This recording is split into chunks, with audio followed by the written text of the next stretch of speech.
이 시간에는 함께 초심과 초보라는 제목으로 함께 하나님의 말씀을 살펴보도록 하겠습니다. 여러분들 혹시 신앙을 본격적으로 시작하실 때 그때가 생각나시나요? 내가 신앙을 제대로 해봐야겠다 딱 다짐하셨을 때 생각나시나요?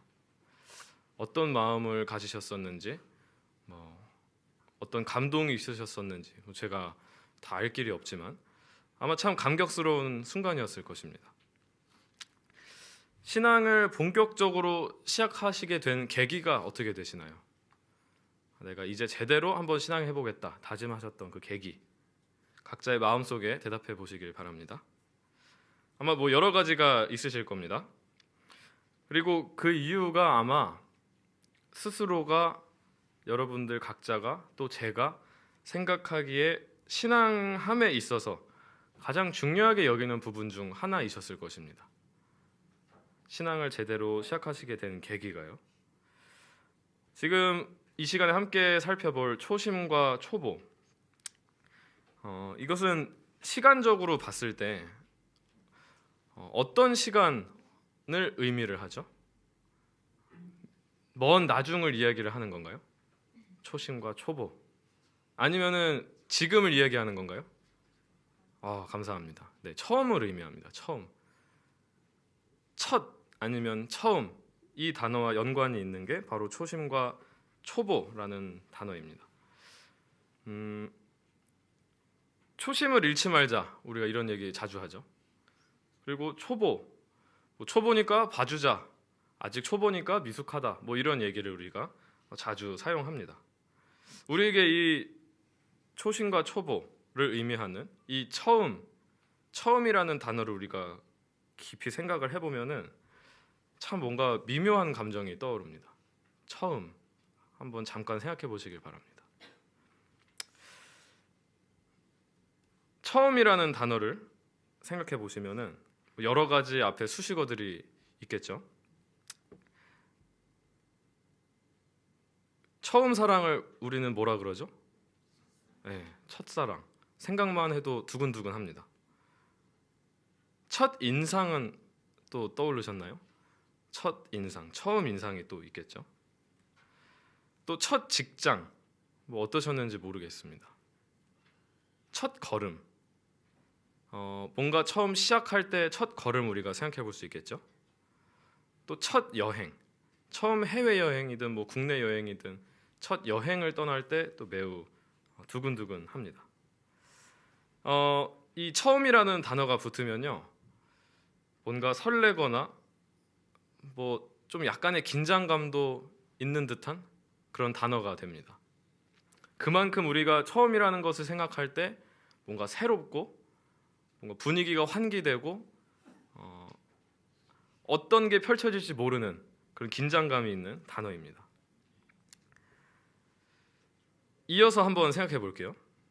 자, 그렇다면은 지금은 어떠신가요? 지금 순서대로 한번 차근차근 살펴보겠습니다. 지금 사랑하시는 분, 지금 사랑 어떠신가요? 또 지금 인상, 지금 나의 인상은 어떠신지, 또 지금 나의 직장은 어떠신지, 또 지금 나의 걸음, 그러니까 수준이라고 할 수 있겠죠. 지금 나의 수준은 어떠신지, 지금 나의 여행을 향한 생각은 첫 여행과 어떻게 다른지 한번 생각해 보시길 바랍니다. 아마 처음 했던 것과는 다르게 기대감과 뭔가 설렘들이 많이 줄어들었을 것입니다. 어쩔 수 없죠. 처음이 아니니까요. 올해 2025년 1월 1일 다짐하셨던 것들 잘 계획대로 지켜내고 계신가요? 2025년을 새로 맞이하실 때, 처음 시작할 때 그때 어떤 다짐들을 하셨는지는 모르겠습니다. 보통 많은 분들이 이제 새해 다짐으로 건강을 위해서 어떤 운동을 시작을 한다고 합니다. 헬스장이 될 수도 있겠죠. 그래서 헬스장을 예시로 가져와 봤는데, 이 사진은 언제 사진일까요? 며칠 날 찍은 사진일까요? 바로 12월 31일 날 찍은 사진이라고 합니다. 2024년 뭐 몇 년인지는 모르겠지만 아무튼 매년 12월 31일 날 사진이라고 해요.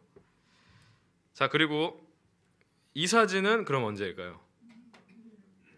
네, 이 사진은 1월 1일 날 사진이라고 합니다. 그러면 다시 다음 사진 한번 보겠습니다. 다시 이 사진은 그럼 언제 사진일까요? 아닙니다. 이건 1월 4일 날 사진이라고 합니다. 네. 딱 3일 후 헬스장의 모습이라고 해요. 어떤가요? 그 웃으신 분들은 공감의 웃음이 아니셨으면 좋겠습니다.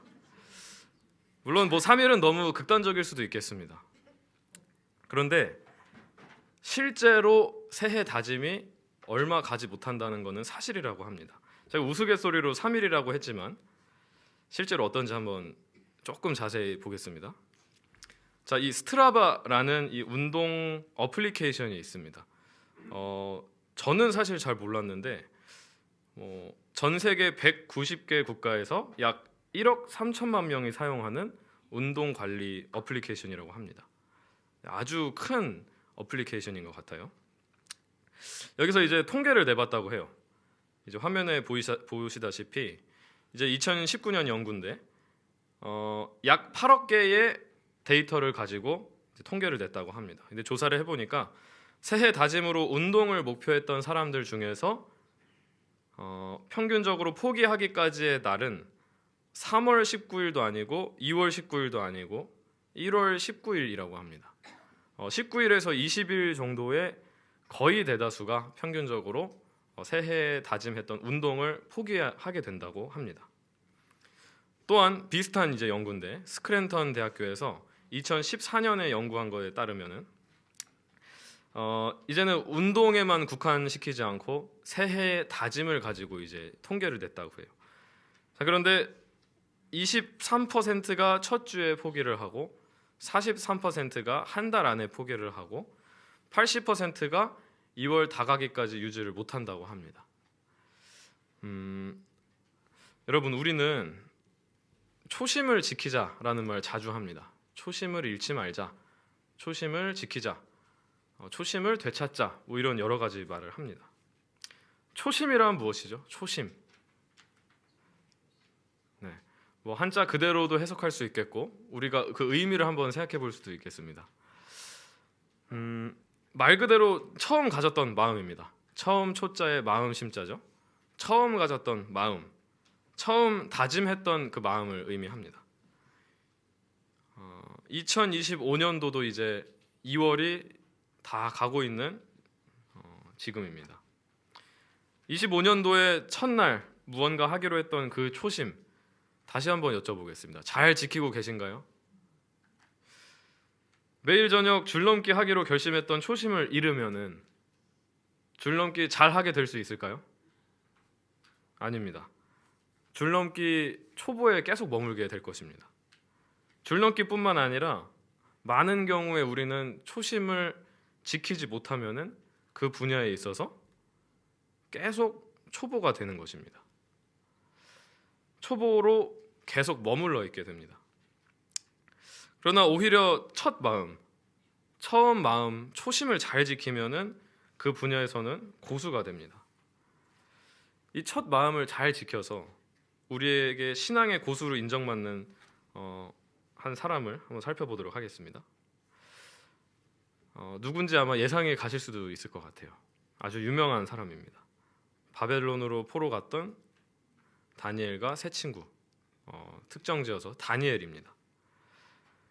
이 다니엘이라는 이 청년은 이 초심을 아주 철저하게 지킨 인물입니다. 1장 8절에 우리가 잘 아는 말씀이죠. 다니엘은 뜻을 정하여 왕의 음식과 그가 마시는 포도주로 자기를 더럽히지 아니하리라 하고 자기를 더럽히지 아니하도록 환관장에게 구하니. 다니엘은 여기서 보시다시피 뜻을 정했습니다. 질문을 한번 드려보겠습니다. 다니엘이 뜻을 정했을 때 이게 과연 바벨론의 포로로 잡혀오고 나서 뜻을 정했던 걸까요? 아니면은 그 전부터 뜻을 정했던 걸까요? 네, 너무 쉬운 질문이죠. 당연히 우리는 이 다니엘과 이 세 친구들이 바벨론의 포로로 오기 전부터 이 뜻을 정하고 결심을 한 청년들이라는 것을 알 수 있습니다. 포로로 잡혀오기 전부터 고향에서부터 정결하게 살기로 뜻을 정하고 있던 이들이었습니다. 네, 영감의 글을 한번 살펴보겠습니다. 다니엘과 그 동무들은 저희 부모들로부터 엄격히 절제하는 습관에 대한 훈련을 받았다. 그들은 하나님께서 그들의 가능성에 대하여 문책하실 것이며 결코 그들의 능력을 위축시키거나 약화시키지 말아야 한다는 가르침을 받았다. 이 교육이 다니엘과 그 동무들로 하여금 바벨론 궁정의 부도덕한 강화 중에서도 자신들을 지키게 하는 방편이 되었다. 네, 이어서 보겠습니다. 다니엘입니다. 그에게는 하나님께 인정받는 것이 세상에서 가장 강한 군주의 총애를 받는 것보다 더욱 귀중했고 생명 그 자체보다 귀중했다. 그는 결과야 어찌되든지 그의 성실에 굳게 서기로 결심하였다. 다니엘은 뜻을 정하여 왕의 진미와 그 마시는 포도주로 자기를 더럽히지 아니하리라고 하였다. 그러니까 어떤 거죠? 다니엘과 세 친구들은 포로 생활 전부터, 그러니까 처음부터 가지고 있던 초심을 다시 한번 결심한 것밖에 안 됐던 것입니다. 초심을 찾는다. 한번 영어로 어떤 표현인지 한번 살펴볼까요? Back to basics라고 합니다. basic이라는 말이 직역하면은 어떤 거죠? 기본, 기초라는 말이 됩니다. Back to basics라는 말은 기본으로 돌아가자, 기초로 돌아가자라는 뜻을 가지고 있습니다. 이제 영어 케임브리지 사전에서는 그 뜻을 이제 이렇게 기록합니다. 제가 영어 발음이 좋지는 않아서 영어를 다 읽진 않겠습니다. 단순하고 가장 중요한 것으로 돌아가는 것. 단순하고 가장 중요한 것으로 돌아가는 것이 초심이다. 이렇게 기록을 하고 있습니다. 다니엘은 타협할 만한 이유가 참 많았습니다. 당장 생각나는 게 뭐 있으신가요? 만약에 나였다면 어떤 핑계를 댈 것 같으세요? 저는 당장 목숨이 먼저다라고 생각을 했었을 것 같습니다. 충분히 타협할 만한 이유들이 그 외에도 참 많았습니다. 친구들한테 민폐가 되지 않기 위해서라도 그냥 따르자라고 할 수도 있었겠고요. 최강대국인데 다들 하는데 나 하나가 이렇게 튀어서야 되겠나? 라는 합리화를 했을 수도 있겠습니다. 영감의 글 한번 이어서 보겠습니다. 다니엘이 하려고만 했더라면 그 환경으로 보아서 엄격한 절제의 습관에서 떠날 수 있는 그럴듯한 핑계를 찾을 수 있었을 것이다. 그는 자기처럼 왕의 은총에 의존해 있고 그 권세에 예속된 자들에게는 왕의 음식을 먹고 그 포도주를 마시는 길 외에 다른 길이 없으며 만일 하나님의 가르침을 고수한다면 왕의 노를 사서 그의 지위와 생명을 잃을 것이라고 주장할 수 있었을 것이다. 그런데 다니엘은 초심을 잃지 않았습니다. 가장 기본적이고 중요한 것으로 돌아갔습니다. 하나님의 계명을 순종하는 것이었습니다. 혹시 옛날 무협 영화 보신 적 있으신가요? 아니면은 혹시 어떤 요리사의 이야기를 들어본 적이 있으신가요? 그들은 자신이 스승으로 모실 만한 그 귀인에게 찾아가서 가르침을 달라고 이야기를 합니다. 그러면은 그 요리사나 혹은 그 무술가들은 뭐부터 시키죠? 네, 허드렛 일을 시킵니다. 물 나르기를 시킵니다. 쌀을 지으라고 시킵니다. 바닥 청소하라고 시킵니다. 우리는 이런 기본들을 중요시할 필요가 있겠습니다. 우리 신앙의 기본들은 무엇인지 한번 살펴보도록 하겠습니다. 자, 먼저 이 말 혹시 들어본 적 있으신가요? 공부에는 왕도가 없다. 네. 이거 참 제가 학생 때 듣기 싫어했던 말인데, 공부에는 왕도가 없다. 결국에는 지름길은 없다. 다 똑같이 노력해야 되고 고생해야 되는 게 공부다. 그것이 학문을 배우는 길이다라는 말인 것 같습니다. 이 이야기를 제가 자세히 한번 찾아봤어요. 어느 날 이제 유클리드라는 이 사람이 아주 유명한 사람입니다. 기하학의 아버지라고 불리는. 근데 이 유클리드라는 이 학자가 제자를 가르치던 중에 한 왕족 학생이 있었다고 합니다. 근데 그 학생에게 기하학을 가르쳐 주던 중에 그 학생이 기하학이 너무 어렵게 느껴졌던 것입니다. 그래서 이 선생님인 유클리드에게 물어봤다고 합니다. 기하학을 좀 더 쉽고 빠르게 배울 방법이 없겠는가? 그러자 유클리드는 아주 단호하게 이 답변을 했다고 합니다. 공부에는 왕도가 없습니다. 누구든 정직하게 성실하게 공부를 해야만 지식을 습득할 수 있다는 유클리드의 이야기였습니다. 그러면 다시 조금 바꿔서 여쭤보겠습니다. 신앙에는 왕도가 있을까요? 어떻게 생각하시나요? 신앙에 왕도가 있다. 맞는 말일까요? 틀린 말일까요? 네, 뭐 너무 혼란스러운 질문을 드린 것 같지만 답은 분명합니다. 사실 답을 너무 명확하게 알고 있을 수도 있습니다. 신앙의 왕도가 없습니다. 신앙하면서 쉽게 신앙하겠다라는 거는 찾아볼 수 없습니다. 예수님께서도 신앙할 때 너희가 환난을 당할 것이라고 심지어 얘기까지 하셨습니다. 그런데 우리는 자꾸 신앙에서 왕도를 찾을 때가 있는 것 같습니다. 우리 신앙의 초심을 한번 생각해 볼게요. 모태 신앙인이든 아니시든 아마 우리 처음 모두 이제 신앙을 하려고 결심을 하셨을 때 그때 신앙은 참 쉽게 느껴졌을 것입니다. 뭔가 하나님께서 주신 감동으로 열정으로 열심히 신앙해봐야지. 나 이제 인생 살기 참 평안하다. 마음이 행복하다. 이런 순간이 아마 처음에 있으셨을 겁니다. 그런데 언젠가부터 어려운 내용도 접하게 되고 더 생각은 하고 더 연구는 하는데 더 답을 내리기 어려울 때가 찾아오게 됩니다. 아무리 생각을 해봐도 답이 안 나오는 그런 순간을 맞이하게 됩니다. 예를 들자면 행위로 구원받는 게 아니라는데 구원받은 증거의 열매는 선한 행실이래. 무슨 닭이 먼저냐 달걀이 먼저냐도 아니고 도통 무슨 말이지?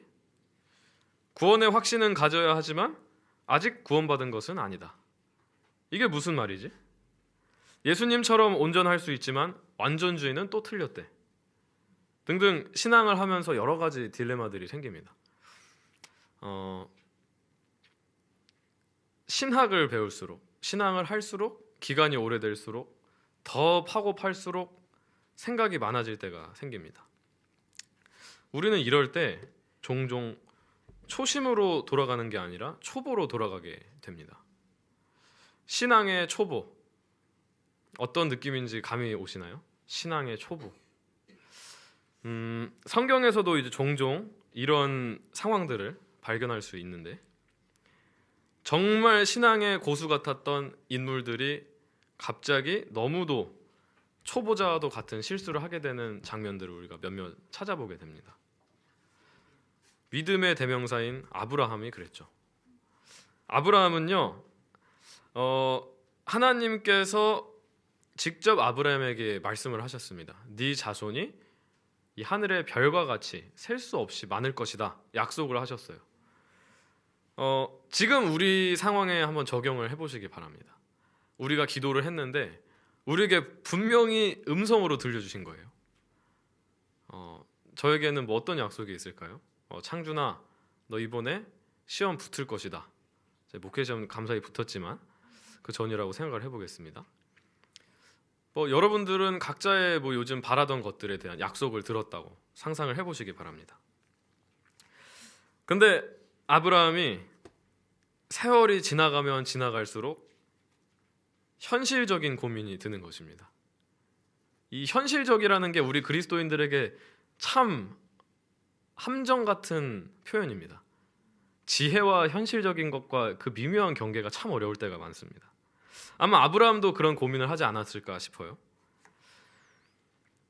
하나님께서 직접 아브라함에게 약속을 하셨는데 아브라함이 나이가 먹어가면서 자신의 아내가 나이가 먹어가는 것을 보면서 현실적으로 봤을 때 어렵게 이제 느껴지기 시작합니다. 하나님의 약속이 내가 마냥 기다리는 게 그 약속을 믿는 게 맞는 걸까? 내가 그래도 좀 노력은 해야 되는 게 아닌가? 그런데 이것은 순전히 아브라함의 생각이었습니다. 생각이 복잡해졌습니다. 아내의 조언을 듣는다는 핑계로 그래서 다른 아내, 첩을 맞이하게 됩니다. 믿음의 대명사인데도 이거 사실 누구나 할 만한 아주 기본적이고 기초적인 초보자와 같은 실수를 저지르게 됩니다.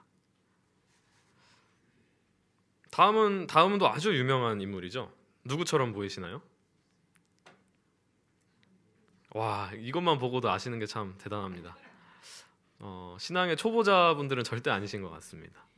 네, 바로 다윗입니다. 다윗 아주 유명한 왕이죠. 지금 이스라엘에 가도 다윗성이 있습니다. 하나님을 향한 신실한 믿음으로 정말 어린아이들이 좋아하는 그 이야기에 등장하는 골리앗을 무찌른 그런 유명한 왕입니다. 훌륭한 업적도 남기지만 갑자기 어느 날 초보자가 할 것 같지도 않은 그런 기초적인 실수를 합니다. 나쁜 마음으로 어느 날 성 위에서 목욕하는 여인 밧세바를 보게 됩니다. 근데 이 여인을 바라봤을 때 우발적으로 충동적으로 뭔가 저지른 것도 아니고 아주 치밀하게 계획 범죄를 이제 저지르게 됩니다. 그의 남편인 충신 우리아를 위험한 전장터로 보내서 죽게 만들고 자신이 그 아내를 취하게 됩니다. 아주 악랄한 범죄죠. 요즘도 우리가 우발적이냐 계획적이냐를 봤을 때 계획 범죄에 더 가중 처벌을 합니다. 근데 이 다윗은 아주 악랄한 범죄를 저지르게 됩니다. 매우 초보적인 기초적인 신앙을 가진 사람도 하지 않을 그런 초보적인 실수를 하게 됩니다. 혹시 입스라는 용어를 아시나요? 입스. 이제 운동을 좋아하시는 분들은 아마 좀 접해 보셨을 만한 용어입니다. 스포츠 용어인데 입스란 말은 무엇이냐면 갑자기 이제 잘하던 야구 선수나 혹은 골프 선수나 어느 분야에서든지 간에 특별한 이유 없이 야구 선수라면은 투수라면은 특히 이제 스트라이크 존에 공을 던지는 게 아니라 정말 제가 지금 당장 던져도 갈 만한 곳으로 이제 공을 던지게 되는 터무니없이 벗어나는 공을 던지게 되는 그런 순간이 오게 될 수도 있다고 합니다. 이제 그런 현상이 나타날 때 이 투수는 입스를 겪고 있다라고 이제 표현을 한다고 합니다. 그리고 이제 골프 선수와 같은 경우는 골프 제가 쳐보진 못했지만 아주 스윙을 하는 게 되게 어렵다고 해요. 근데 프로들이 갑자기 어느 순간 초보자처럼 스윙을 하게 돼서 본인이 원하는 플레이를 하지 못할 때 이 골프 선수에게 입스가 찾아왔다 이렇게 표현을 한다고 합니다. 근데 입스가 이제 이 선수들에게 찾아오게 되면은 긴장감으로 근육이 경직되고 평소의 수행 능력을 내지 못하게 된다고 합니다. 프로 선수들이 갑자기 초보가 되는 것입니다. 입스의 원인을 한번 살펴보겠습니다. 신앙적인 슬럼프와 매우 이제 일맥상통한 것을 우리가 찾아볼 수 있는데, 자, 첫 번째로 입스의 원인은 압박감과 불안과 실패에 대한 두려움 등입니다. 신앙적으로 봤을 때는 구원의 확신이 될 수 있겠죠. 자, 두 번째로 부상이나 샷 실패에 대한 불안감입니다. 또 동일하게 불안감이 지적이 되고 있습니다. 자, 세 번째로 주위 시선에 대한 지나친 의식. 억지로 나의 경건함을 드러내려고 하는 그런 신앙인의 모습을 생각해 볼 수 있겠습니다. 자, 네 번째로 몇 번의 실수로 인해 떨어진 자신감. 예수님의 구원을 믿지 않고 예수님께서는 우리를 죄 없다고 해주시는데 내가 일어날 용기가 없는 그런 상태를 생각해 볼 수 있겠습니다. 실수에 대한 강박관념. 완전주의라고 볼 수 있겠죠. 나 또 죄 지으면 어떡하지? 또 실수하면 어떡하지? 저번에 누구랑 얘기하다가 욱해가지고 말 실수했는데 아예 그 사람이랑 얘기하지 말아야겠다. 신앙적 입스가 찾아온 것입니다. 고수와 같았던 그 어떠한 사람이 갑자기 신앙의 초보로 돌아가게 될 수가 있습니다. 우리는 더 이상 유대인이 아닌 그리스도인임에도 예수님을 바라보지 못하고 유대인의 율법만 바라볼 때가 종종 있게 됩니다. 자꾸 우리도 모르게 신앙의 초보로 돌아가고자 합니다. 말씀에서는 기록합니다. 누가 철학과 헛된 속임수로 너희를 사로잡을까 주의하라. 이것은 사람의 전통과 세상의 초등 학문을 따름이요 그리스도를 따름이 아니니라. 조금 지나가서 20절에 기록합니다. 너희가 세상의 초등 학문에서 그리스도와 함께 죽었거든 어찌하여 세상에 사는 것과 같이 규례에 순종하느냐. 아멘. 참 심오한 말씀인 것 같아요. 이 말씀에 따르면은 규례는 즉 초등 학문입니다. 규례는 예수님과 함께 폐해졌는데 예수님과 함께 폐해진 것을 자꾸 우리가 찾게 될 때, 자꾸 규례에 순종하게 될 때 다시 우리는 초등 학문을 배우게 되고 따라가게 되는 것입니다. 그러므로 우리는 특별히 이 히브리서의 권면을 좀 마음 깊이 새겨야 하겠습니다. 우리가 시작할 때에 확신한 것을 끝까지 견고히 잡고 있으면 그리스도와 함께 참여한 자가 되리라. 우리가 시작할 때에 확신한 것들이 있으실 겁니다. 그것을 끝까지 잡을 뿐만 아니라 단단히 견고히 잡고 있으시길 간절히 소망합니다. 정말 분명하고 놀라운 성경의 권면이지 않나요? 우리 삶에 적용해야 할 부분입니다. 그런데 너무 그냥 좋은 말씀인 것 같아요. 한번 구체적으로 살펴보도록 하겠습니다. 예수님을 믿기 시작할 때에 확신한 것들입니다. 믿기 시작할 때 우리가 그 증표로 무엇을 받죠? 침례를 받습니다. 침례를 받을 때 우리가 예 하고 대답했던 질문들 중에 하나입니다. 이제 목사님들이 이제 손을 들으시고 이제 여러 가지 이제 질문을 하십니다. 우리는 그때 이제 네 하고 물속으로 들어가게 되는데 우리 마음에 예수님을 개인의 구주로 영접하였다라는 질문 침례 받으신 분들 다 들어보셨을 것입니다. 우리는 뭐라고 대답했죠? 네, 아멘이라고 하죠. 그리고 우리는 이제 물속으로 들어가게 되는데 초심으로 돌아가서 다시 한번 예수님을 우리 마음속에 개인의 구주로 영접하시길 간절히 소망합니다. 과연 그렇다면은 그리스도인 초심이란 무엇인가 한번 살펴보겠습니다. 초심, 아까 이제 영어 표현 봤으니까 다시 한번 한자를 공부를 해보도록 하겠습니다. 아까 잠깐 설명드렸습니다. 초가 처음 초자입니다. 처음 초에 심자는 이제 쉬운 한자죠. 마음 심자입니다. 그리스도인의 초심, 다시 말하면 그리스도인의 첫 마음은 무엇일까요? 그리스도인의 첫 마음, 우리가 아주 잘 아는 말씀입니다. 너희 안에 이 마음을 품으라. 곧 어떤 마음이죠? 그리스도의 예수의 마음이니.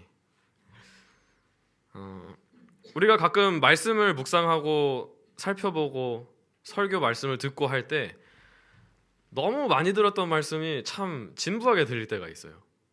그래가지고 누가 질문을 해도 참신한 답변을 생각하고 같은 활동을 하려고 해도 다른 답변을 생각하려고 할 때가 있는 것 같습니다. 당장 저의 이야기입니다. 그런데 이 말씀이 계속 언급되는 이유는 그만큼 중요한 말씀이기 때문입니다. 그리스도 예수의 마음을 품으라는 이 빌립보서 2장 5절의 말씀입니다. 처음 신앙처럼 뭔가 두근거리지 않고 불안해지기도 하고 처음 내가 결심했을 때 벅찼던 그 감동은 사라지고 신앙이 뭔가 식는 것만 같고 너무 반복적이고 교회에서 일하고 봉사를 하다 보니까 너무 교회가 이제 현실적으로 느껴지고 처음 우리에게 확신을 주신 그 예수님의 마음이 점점 흐려져만 갈 때가 있습니다. 그때 다시 한번 이 말씀을 기억하게 되는 우리가 되길 소망합니다. 이 마음은 구체적으로 빌립보서 2장 전체에 이제 나옵니다. 그 뒤이은 말씀은 우리가 자주 들어보셨을 건데 오늘 특별히 그 전에 나오는 말씀을 한번 살펴보도록 하겠습니다. 제가 읽겠습니다. 그러므로 그리스도 안에 무슨 권면이나 사랑의 무슨 위로나 성령의 무슨 교제나 긍휼이나 자비가 있거든 마음을 같이하여 같은 사랑을 가지고 뜻을 합하며 한 마음을 품어 아무 일에든지 다툼이나 허영으로 하지 말고 오직 겸손한 마음으로 각각 자기보다 남을 낮게 여기고 각각 자기 일을 돌볼 뿐더러 또한 각각 다른 사람들의 일을 돌보아 나의 기쁨을 충만하게 하라. 아멘. 여러 가지 권면의 말씀이 나옵니다. 마음을 같이 해라. 사랑을 가지고 해라. 뜻을 합해라. 한 마음을 품어라. 다툼이나 허영으로 하지 말아라. 허영이 뭐죠? 요즘 말로 하면은 허세가 될 수도 있겠습니다. 남에게 보이기 위해서 내가 하는 행동들, 하나님 앞에 하는 행동들이 아니라 남에게 보이게 하는 행동들이 허영이 되겠죠? 허영으로 하지 말고 진심을 다해서 하라는 말입니다. 겸손한 마음으로 각각 자기보다 남을 낮게 여기고 간혹 이 낮게를 지읒으로 생각하시는 때가 있습니다. 나보다 남을 낮게 여기는 게 아니라 더 높게, 더 나은 사람으로 여기고 자기 일을 돌볼 뿐만 아니라 또한 각각 다른 사람들의 일을 함께 돌보는 것입니다. 이것이 바로 무슨 마음이라고요? 네, 그리스도의 마음인 것입니다. 그리스도인의 마음은 즉 그리스도의 마음입니다. 그리고 또 이게 결국 그리스도인의 초심이 되는 것입니다. 우리는 지금 이 순간 초심과 초보 사이에 놓여 있다고 할 수 있겠습니다. 무턱대고 그렇다고 우리가 초심만 고집하다 보면은 아마 초심만 고집하게 되면은 너무 고집센 사람으로 보일 수도 있겠습니다. 그렇다고 무작정 이제 쉬운 방법을 찾으려고 하면은 기본에 충실하지 않게 되고 초보에 머물게 됩니다. 다니엘이 가정에서 배운 계명들을 이방 나라 바벨론에서도 흔들리지 않고 지켰습니다. 그랬던 것처럼 기본에 충실한 초심을 지키는 우리 진리의 불교의 모든 성도님들이 되길 소망합니다. 중요한 것이 뭔지 늘 생각하는 우리가 되길 간절히 소망합니다. 어떤 행사를 할 때, 내가 무슨 봉사를 할 때, 자그마한 일을 할 때, 아무도 안 보는 곳에서 내가 교회 일을 하거나 어떠한 일을 할 때에 늘 중요한 것이 무엇인지, 본질이 무엇인지 생각하는 우리가 되길 간절히 소망합니다. 아브라함이 갑자기 믿음을 잃고 또 다윗이 갑자기 간음을 했던 것처럼 가장 중요한 예수님을 잊어버리면 신앙의 초보로 돌아가게 됩니다. 우리는 신앙의 초보로 돌아가지 않고 날마다 장성하는 그리스도인들이 되길 간절히 소망합니다. 우리가 처음 것들을 끝까지 견고하게 잡아서 그리스도와 함께 참여한 자가 되기를 간절히 소망합니다. 우리 모두 신앙의 초심을 찾아야 하겠습니다. 오직 예수님만 바라보던 그때 모두에게 착해야 되겠다. 모두에게 선하게 대할 각오가 되어 있다. 나는 더 이상 내 자존심을 부리지 않겠다. 라고 다짐했던 그 초심. 더 건강한 생활을 해보겠다던 마음, 혹은 교회 공동체에 대한 기대감, 혹은 안식일에 대한 기대감, 하나님의 사랑, 이웃사랑 실천하겠다는 그 다짐, 내가 이제부터는 규칙적으로 기도 생활과 말씀 묵상을 하겠다던 그 다짐, 하나님을 향한 진실된 헌물과 예물, 그리고 교회 생활 등등 우리가 각자 다짐했던 그리스도인 초심들을 이 시간 회복하게 되길 간절히 소망합니다. 이 마음들은 우리가 누구로부터 받았다는 것을 확실히 알고 있습니다. 누굴까요?